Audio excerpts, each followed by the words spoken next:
Good afternoon, Black Cosplayer Society. This your man here, Will Antilles, aka Zero Requiem, aka Lord Arcarian.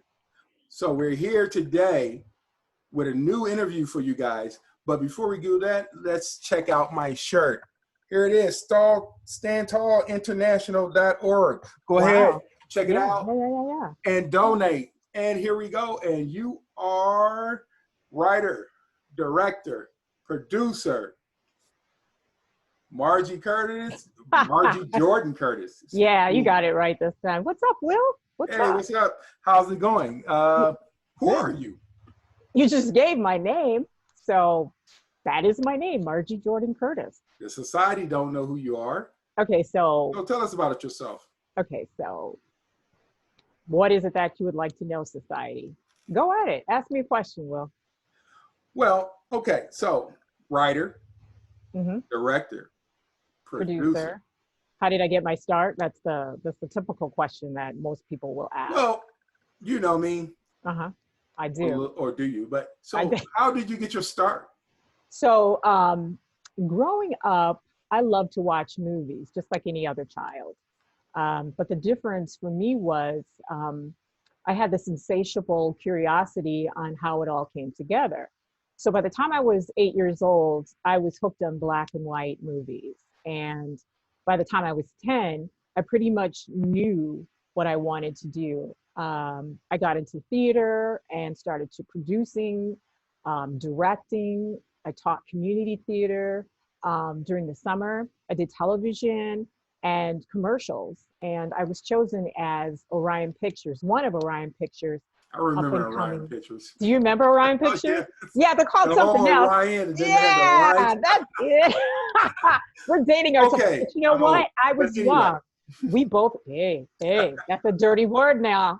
Come on now. Okay, so Orion Pictures said that I was one of its up and coming talents. And you know, that's how I got my start. The rest is history. Okay. That's awesome. Orion Pictures should have talked to me first and I would have told him.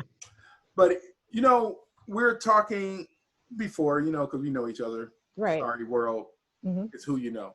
Right. So if somebody knows somebody else that's big, want to interview by me, hey, let's go. But anyway, what is colorism? Because that's what your movie and project is about. So tell us about colorism. Okay, so the idea of Ragdoll, I actually wrote that like over 10 years ago. And even today it speaks volume within our own community. So what is colorism? Colorism is someone in an advantageous position within the same race of people based on solely the color of their skin. And some would say that that's not colorism, it's racism. Absolutely not. However, the two go hand in hand, and colorism was not even a word in the dictionary. I mean, you couldn't even find it 2 or 3 years ago, and I don't know if you still can, but it was defined by Alice Walker in her book, In Search of, I think it was In Search of My Mother's Garden. We've all been aware of colorism forever. We just could not put, you know, a word to it to define it, and she did. So, to make light of the situation, right. It's really white meat versus dark meat on chicken. I mean, there's really no pretty much comparison. If you want to do it like that, dark meat is where it's at. Right. But moving on, you mentioned that the title of your movie or upcoming project, I don't know what you want to call it. Right. It's called Ragdoll. Why Ragdoll? It is. Very interesting title. Why Ragdoll? Okay. So growing up, just like any other little black girl, I had dolls. You know, some of my dolls were black, some of my dolls were white. But I also had a rag doll. And my rag doll, when, you know, friends would come over or relatives would play with me, with my dolls, the rag doll, she was the least favorite doll for every little girl to play with. She had the worst clothes. Not adored at all by any of the little black girls that I knew or any of my cousins. She didn't have the dream house like Barbie. Even her shape was different. Come on now. So, in some ways, the doll was a representation of how I felt as a child to the outside world. I was not well liked or adored, and sometimes, you know, within my own race. So that's why I called it Ragdoll. We were unforgotten, unseen, and sometimes people just put us, right in the back. Why just discard us away Exactly. and you're Yeah, forgetting. And somebody, absolutely. oh, it's just a little rag doll. Hmm. The funny thing is, my mama used to sew little dolls and such and beanbags and stuff. So I can relate to that. So speaking of that and colorism and ragdoll, Hmm. and especially with the way things are right now as we're speaking, Right. why is it important to have representation in Hollywood and other mediums Okay. for So, people like us? mhm, it's a good question. Representation is not only crucial, it's vital. It sets the standard and tone for people outside of not just Hollywood, just normal life, how they view us, how they look at us, how they characterize it. So representation is extremely crucial and very vital. Some would say we have to be really cognizant of how we represent ourselves in the world. I mean, it's not uncommon every time you turn on the TV, what you see in ads, beauty ads, hair ads. It's usually something that is geared towards what? White women. Our representation is not out there. Once we are represented, especially in the beauty industry, and they look at us totally different. So it's really important and crucial and vital how we represent ourselves as a people, especially with race relations now. I shouldn't even say that. I'm going to draw that back. Representation has been crucial and vital, unfortunately, for African American people, Black people, if you will, in this country since slavery. That's true. And one of the things I was going to say, because I always keep it light, Mhm. it is just like the old Eddie Murphy joke said, when you open up a dictionary, look at white woman, you got Brooke Shields going like this. You keep it light. Let's keep it moving. It's Yeah, great yeah, to yeah, have yeah. you and everything like that. Uh-huh. Let's talk about the creative process. The creative process, like, say, I wrote a world best novel, or like you, one of the Hmm. great um, screenplays and trailers in there Hmm. that depict us. So, how would you go about going to Hollywood and say, "Hey, I got something for you"? Wow, it's easier said than done. You might as well just, get a grab bag and put a bunch of nails in it and just say, have at it, throw it all up. The process is not as easy as people believe. You think of blockbuster movies that have been out there, especially written and produced by people of color, African American people, Black people. Um, Jordan Peele, for example, when he did I Get love Out, that. people thought that that was something that he just pulled out of the bag, a couple of years ago, 3 years. No, this was something, his entire, journey for Get Out, it took some years. So the process itself starts from, the idea, you putting that idea on paper, turning into a script, and then making that formula work for you, and then hopefully, like I said, putting a bunch of nails in a bag and then throwing it up, hoping and praying that someone in Hollywood or elsewhere would say, you know what, this is a project that we want to produce and put money to it because we think that this is going to be a blockbuster. But as you know, for him and other people that have tried to make it in this industry, it's not that easy. So the process can be from A to Z, but A to Z could take 2 to 3 to 4 to 5, 10, sometimes 20 years. It is not uncommon. Yeah, I And call I sorry to interrupt you, but I have an effect that I call that the Morgan Freeman effect. Why? what? Why? Why? Because the man Why? is ageless. Hey, shout out Right. to Morgan Freeman. Hey, Mhm. if you want me to interview you, Right. you got my number. No, you don't. But anyway, I call that Morgan Freeman effect. uh, It's like once he got snow pepper hair, people are like, oh, Morgan Freeman, he was in everything. I'm like, right. the brother been acting for eons. I think he's ageless. And it just, you can see the same thing in Lawrence Fishburne. You know, he was skinny Lawrence Fishburne, could only be thugs and all that crap. And then, boom, the Morgan Freeman effect hit. And now, oh, yes, you know. Yeah. So that's what I call that. But Mm-hmm. I don't think we should wait to be Morgan Freeman to get the Morgan Freeman effect where we get in everything. But everything is progressing. Right. And There's hope for us, and there's hope for everyone. You know what? And I want, people that are watching this to understand, delay does not mean denial. And just because someone is not interested in your project, that does not mean the dream still doesn't hold, true. That doesn't mean your journey ends because someone has denied you. There are other avenues and platforms now that people can take if you knock on the doors of the powers that be in Hollywood. And for Black people here in Los Angeles, that's hard to do because as you can see, the industry, I mean, the mentality is still there that people of color, we don't have the substance to write.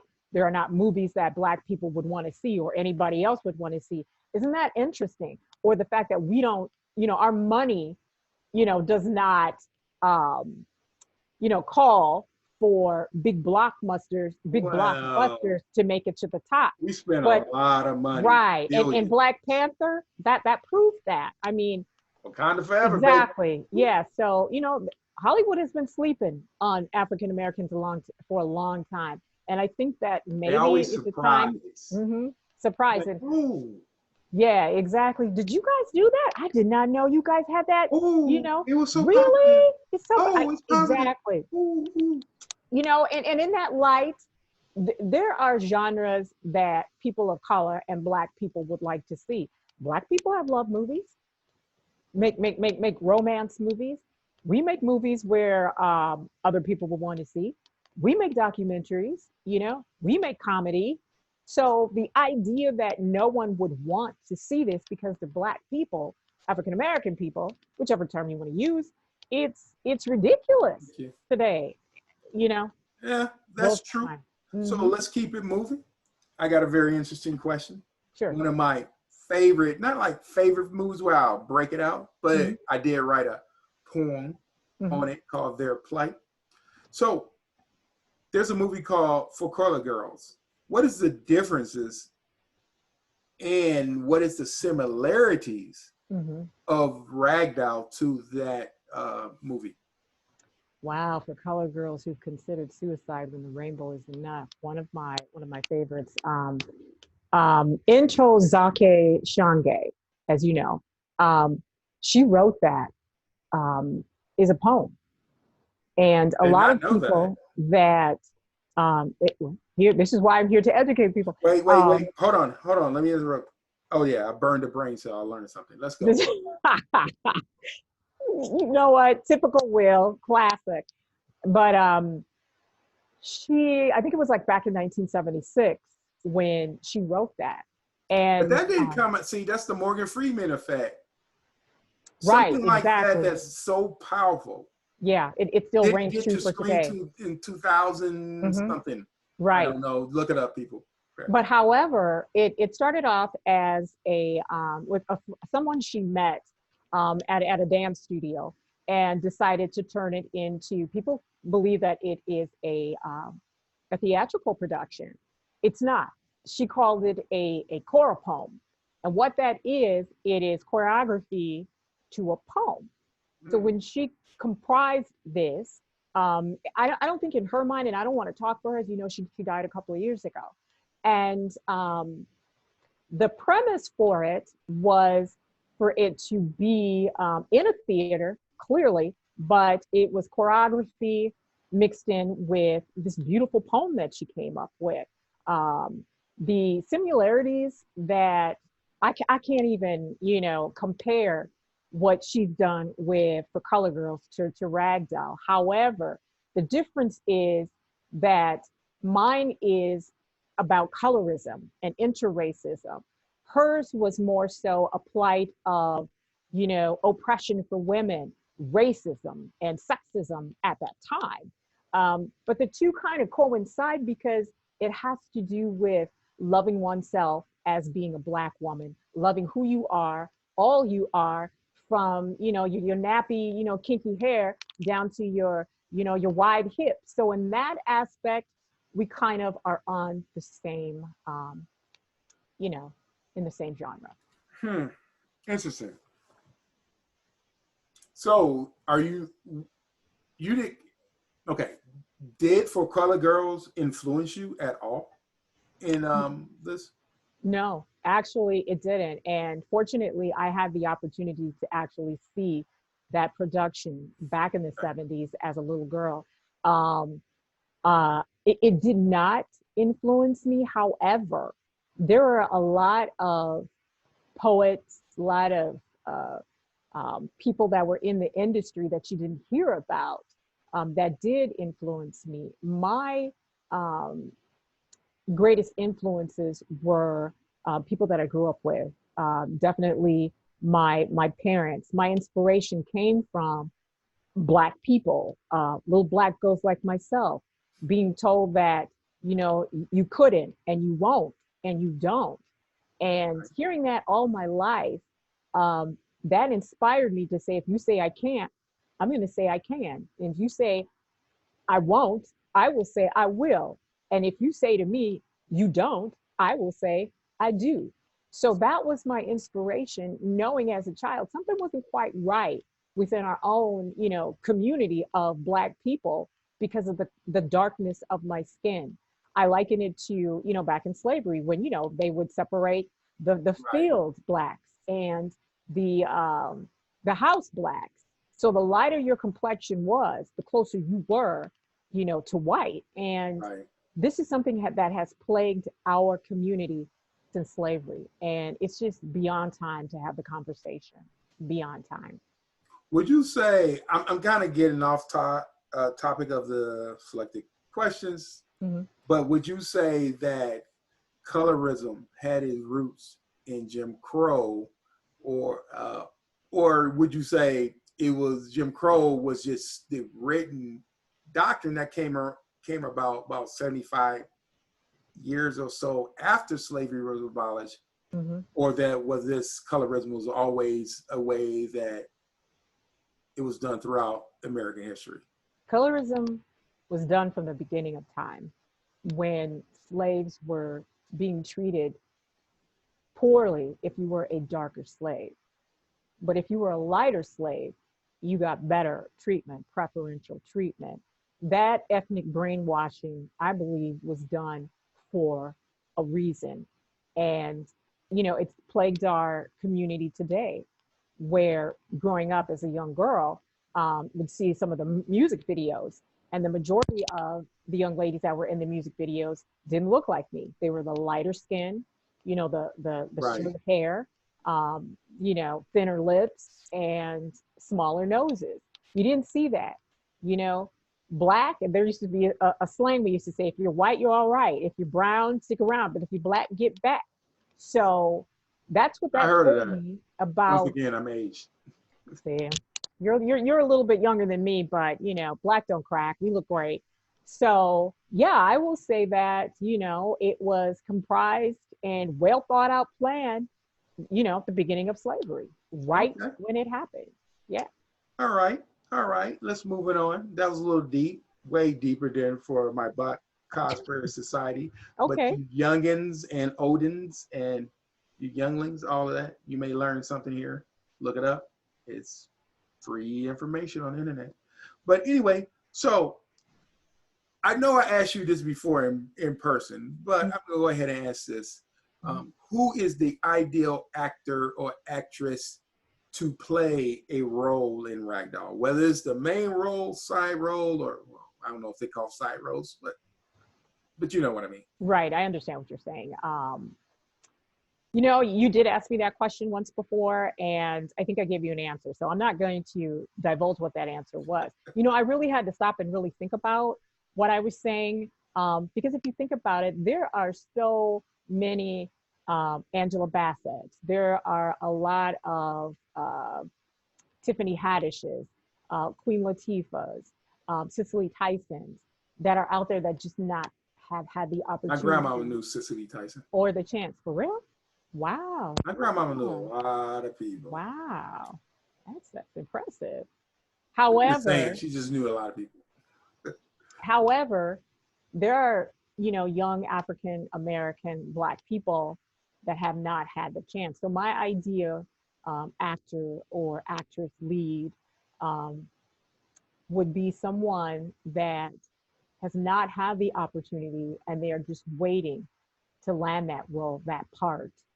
That would be my idea. Someone that, may not have gone and studied the craft of acting, but because of their passion, to be able to convey that hurt, that pain, the joy, the comedy of it all to an audience. I think that's important. I'm not knocking education. Education is the thing that we need to succeed in this world today, and we all know that. However, sometimes some of the greatest actors and actresses didn't, study the craft. Didn't study So at Juilliard. no, they didn't. And a lot of us don't have that opportunity. But, I've seen some actors and actresses that not have done one day of acting class and they're just natural. So to answer your question, yes, I would like someone to represent, Ragdoll, but they don't necessarily have to be someone that is already been solidified or that name that you would need to carry it. And I know he or she, they're out there. I Cool. hope that answers your question. I love that answer. I honestly, that was the answer you gave me. Oh, I Yeah. gave you a name. I thought No, I gave you. Come on no, now. you did Okay. not. Okay. Because I think I was throwing names around and you like, Right. pump your brakes. Ah, Um, so real quick, mhm. another off-cuff question, then we're gonna get to the questions that the society needs to know. The one Okay. question at the end. Mhm. So that was the most important question for the society. So when you shot your trailer or teaser, I don't know which one you would call it, trailer, teaser. Sizzle reel. Yeah. Yeah. Is it true you were on a skateboard or something like that, holding Yes. the camera? Yes. That. Well, let's just put it this way. So so you have your camera, you have your boom, you have everything out there that you need. Actually, um, we used a shopping cart Ah, and holding on to the young lady that was filming from a distance. I was holding on to her, and then my editor was holding on to me as at one point of the trailer, your society will see the there was this woman running trying to catch this young girl to stop her from jumping off this bridge. right. And we shot that several times between 6 in the morning and 7 o'clock in the morning to make it look like it was in the evening. However, I didn't have the big, budget that I Right. wanted. So yeah, we were in a shopping cart. Oh, We shopping used a cart, shopping shopping cart cart over skateboard. Uh, over skateboard. But the yeah, we more had to you use know, what we did what we the, had to do. You know what I the mean? more you know, the more you know. Yeah, But I believe it was a shopping cart. Yeah, I'm pretty it was sure. It might have been a wagon too. could have been a cart. It's at four Yeah, wheels, I'm assuming. yeah, it did. It had four All wheels. right. Yeah. So real quick, let's go ahead and wrap this up with Okay. Margie Jordan Curtis, Thank you. Got the writer, name right. director, producer. I got the name right and I murder names. So You're so real funny. quick, Hmm. before we sign out, and Hmm. remember everyone, go to Stand Tall International.org, make a donation, read Yes. about them. Yes. I got the shirt on. You want to Absolutely. get the shirt, You hit look me up. good. I You look hook you up. great. It looks good. So when it comes to directors, Hmm. Spike Lee or John Singleton? Wow. You know, they are in their own rights, um, pioneers. I will have to say both, because We got a tie, ladies and gents. yeah, being trailblazers, that's not easy, and not just the two of them. There are females that really have, set the standard and just paved the way for other females to be able to do this. So there are male and female African Americans that you know. And I will admit I can't name any female It's okay. We won't even directors go off, into completely off my head. Well, here's one right here. Don't, Okay. well, besides yourself, Right. of course. You know. So forgive me, America, Well, ladies. people think today, you know, they think All about right. Ava DuVernay, you know? Yeah. So, right. Yeah, her. But She made 13, right? yeah, 13. Yeah, yeah. I love that. Mm-hmm. Depressing, you know. Yeah. Well, What can we do? done her But job. on a lighter note, this is once again Margie Jordan Curtis, writer, director, producer, and her new project is Ragdoll. She's working on it. So good luck to you. Thank you. I really thank you for taking the time to speak to me and the Black Cosplayer Society. Thank you for having me. And we'll see you next time. Bye. At Bye, the people. movies. At the movies. At the movies, for Bye. sure. Bye-bye.